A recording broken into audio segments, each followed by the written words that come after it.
जैसा कि आपने कहा, बस्तर के युवा पत्रकार मुकेश चंद्रकार जी पिछले दिनों नए साल के 1 तारीख के उसे पेशे से ठेकेदार, अपने ही समाज के लोग अपने भाई को इसलिए मार दिए और सेप्टिक टैंक में गाड़ दिए कि वो उसे यह उजागर कर दिया कि उन्होंने अपने सड़क निर्माण में किस तरह से धांधली और घटिया सामग्री मिलाकर सड़क का निर्माण कर रहे थे।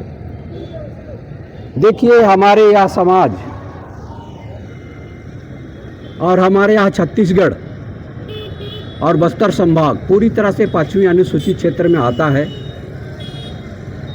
हम निर्विवाद रूप से अपने भौगोलिक क्षेत्र में, अपने जल जंगल जमीन में विचरण करने रहने के लिए यह नैसर्गिक अधिकृत हैं। हमारे संविधान में उसमें व्यवस्था है कि आर्टिकल 244(1) के तहत यह संपूर्ण बस्तर और संपूर्ण सरगुजा 5वीं अनुसूचित क्षेत्र में आता है। यहाँ आदिवासी बहुल क्षेत्र है। यहाँ के लोग शांति प्रिय लोग हैं। यहाँ के लोग ज़्यादा 3-13 या किसी तरह से लड़ाई झगड़ा, किसी तरह की ऊंच नीच से दूर रहते हैं। यह निश्चय ही है कि हम कम शिक्षित हैं। हमारे लोग किसान और अन्य जंगल से संबंधित अपना जीवन यापन कर, लेकिन समय समय पर इस तरह का जघन्य हत्या हमारे छत्तीसगढ़ में बारंबार पुनरावृत्ति हो रही है।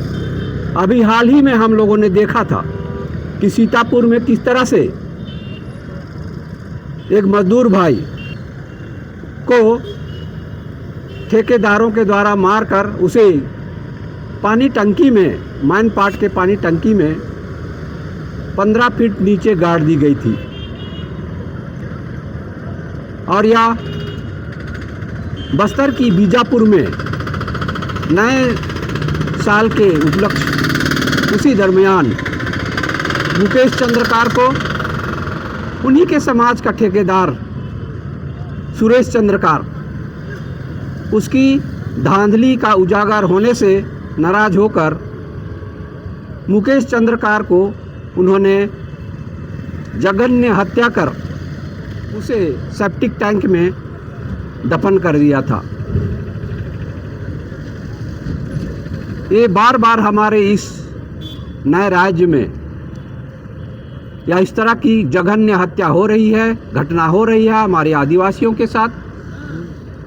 ये स्वीकार्य नहीं है, समाज के लिए अच्छी बात नहीं है।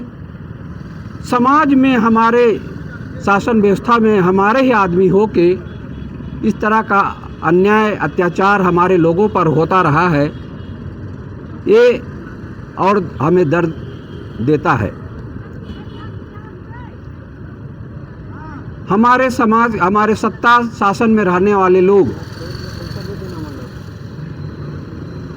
सामाजिक इंजीनियरिंग का काम भली तरह से नहीं कर रहे हैं, क्योंकि उनके इस राजनीति को, अपने जीवन, सार्वजनिक जीवन को वे ग्लैमर की तरह प्रस्तुत कर रहे हैं और पैसा पानी की तरह बहाया जा रहा है, ताकि अन्य लोग भी इस तरह से पैसे के पीछे भाग रहे हैं। वे सादा जीवन, उच्च विचार की जो सामाजिक रीति उनको अपनाना चाहिए, वो नहीं अपना रहे हैं।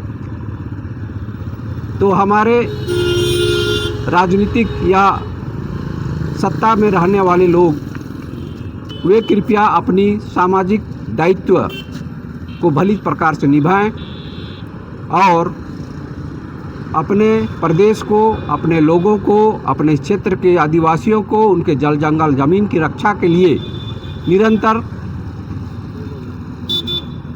संरक्षण करें और संविधान में ही व्यवस्था दिया गया है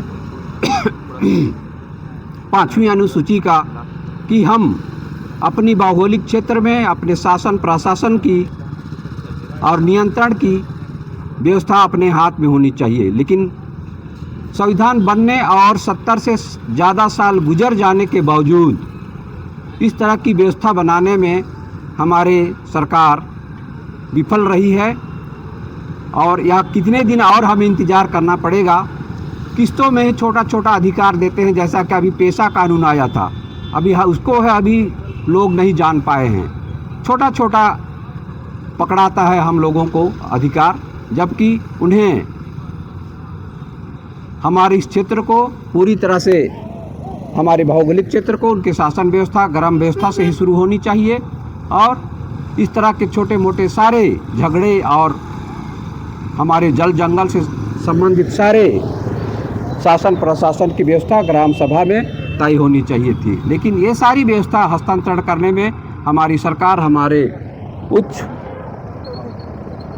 शासन में बैठे लोग इसे हस्तांतरण करने में अति विलंब कर रहे हैं। तो हम आज मुकेश चंद्रकार को भावभीनी श्रद्धांजलि देते हैं और अपेक्षा करते हैं कि शासन व्यवस्था उन्हें, शासन प्रशासन उनके सुरक्षा प्रदान करे, आवश्यक मुआवजा भुगतान करे और उन्हें दोषियों को कड़ी से कड़ी सजा देने में पहल करे। इन्हीं शब्दों के साथ मैं अपने शब्दों को विराम देता हूँ। धन्यवाद। जय हिंद।